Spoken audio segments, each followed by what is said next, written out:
Assalamualaikum warahmatullahi wabarakatuh. Halo semuanya, hari ini kita akan membahas sebuah pengakuan yang mengejutkan publik. Pengakuan dari seorang advokat bernama Marcella Santoso.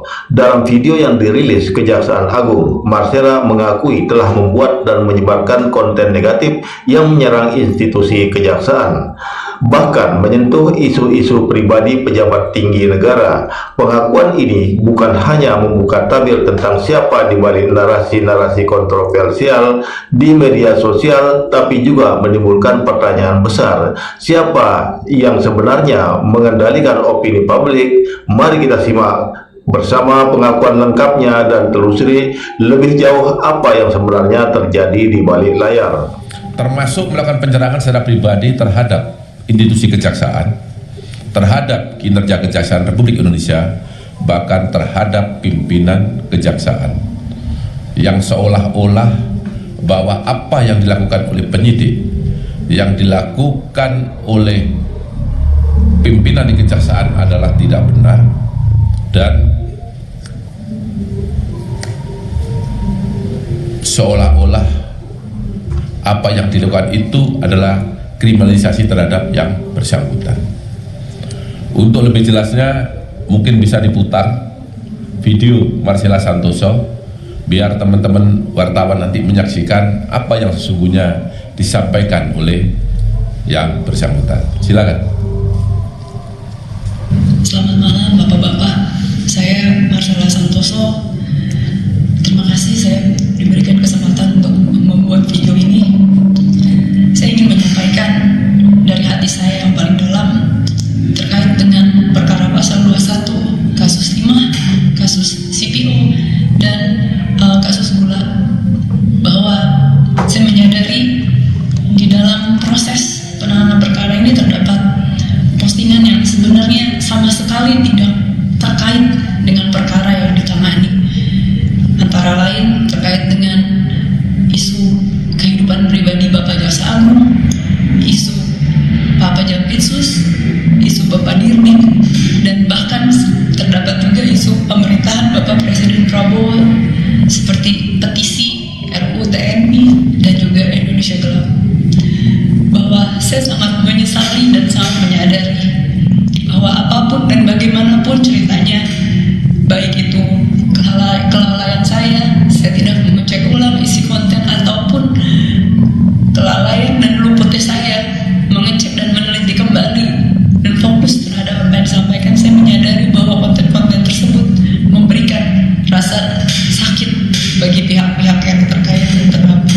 Untuk itu dari hati yang paling dalam saya sampaikan penyesalan, dan saya meminta maaf kepada bapak-bapak dan mungkin pihak lain yang terkait dan terdampak, bahwa saya sejujurnya tidak pernah merasa ada ketidaksukaan atau kebencian secara pribadi, baik dengan institusi ataupun dengan pemerintahan ataupun dengan personal.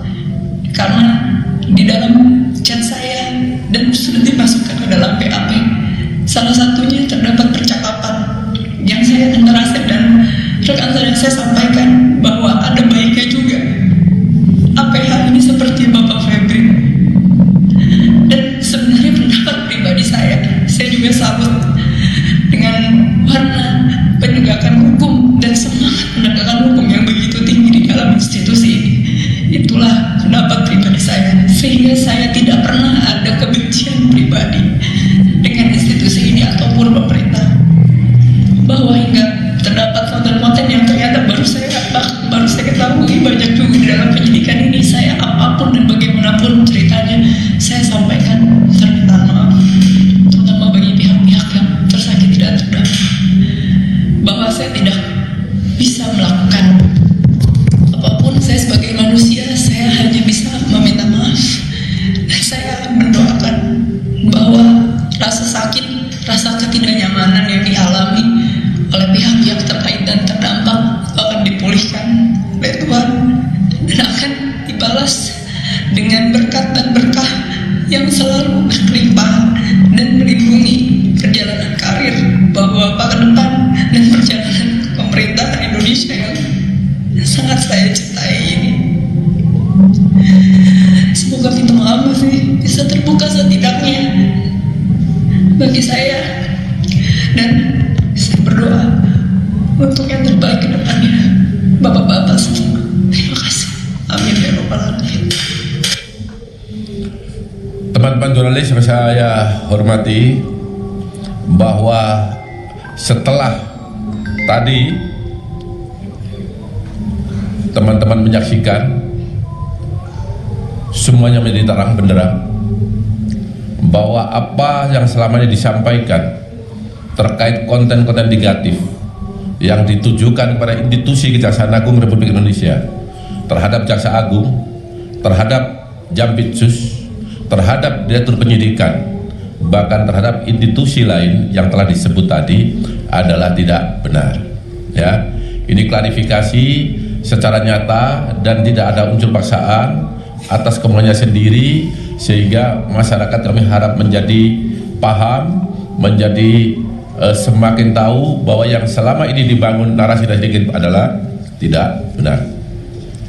Saya rasa itu yang dapat saya sampaikan, dan saya akhiri. Wabillahi taufiq wal hidayah. Wassalamualaikum warahmatullahi wabarakatuh. Dikutip dari sebuah laman bangkapost.com, profil biodata dari Marcella Santoso. Siapa sosok, bagaimana profil biodata seorang Marcella Santoso lebih jauh?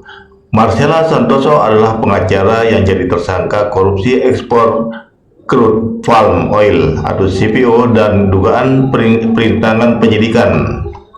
Dikutip dari akun LinkedIn-nya, Marcella Santoso merupakan lulusan Sekolah Menengah Santa Laurencia tahun 2002. Ia kemudian melanjutkan kuliah ke Fakultas Hukum Universitas Indonesia UI dan meraih gelar sarjana pada tahun 2006. 2 tahun berselang, Marcella kembali ke UI untuk menempuh pendidikan S2 Hukum dan lulus pada 2010. Dari kampus yang sama, Marcella meraih gelar Doktor Ilmu Hukum pada 2022. Dikutip dari laman resmi Fakultas Hukum UI, karirnya sebagai advokat dimulai tahun 2007 di firma hukum Arianto Arnaldo sebagai rekan. Pada 2009, masih firma hukum yang sama, Marcella berganti status menjadi mitra muda. Marcella bernaung di bawah firma hukum Arianto Arnaldo selama 15 tahun sejak April 2007 hingga Januari 2023. Selain di firma hukum Arianto Arnaldo, Marcella juga bergabung di konsultasi hukum dan pajak AAL sejak Februari 2015. Sebagai advokat, ia dikenal sebagai berpengalaman dalam aspek transaksional dan komersial perusahaan. Marcella juga diketahui pernah menjadi advokat untuk beberapa kasus besar, di antaranya adalah menjadi kuasa hukum antara Wakaden Biro Parminal Divpropam Polri Arif Rahman Arifin serta mantan PS Kasubag Riksa Bagak Etika Rowa Prof Divpropam Polri Baikuni Wibowo terkait kasus obstruction of justice dalam penyelidikan pembunuhan Brigadir J oleh Verdi Sambo. Ia juga membela suami Sandra Dewi Harvey Mois dalam kasus korupsi PT Timah Tbk. Kemudian menjadi kuasa hukum bagi 3 terdakwa korporasi kasus CPO, yakni PT Permata Hijau Group, PT Wilmar Group, dan PT Museum Mas Group.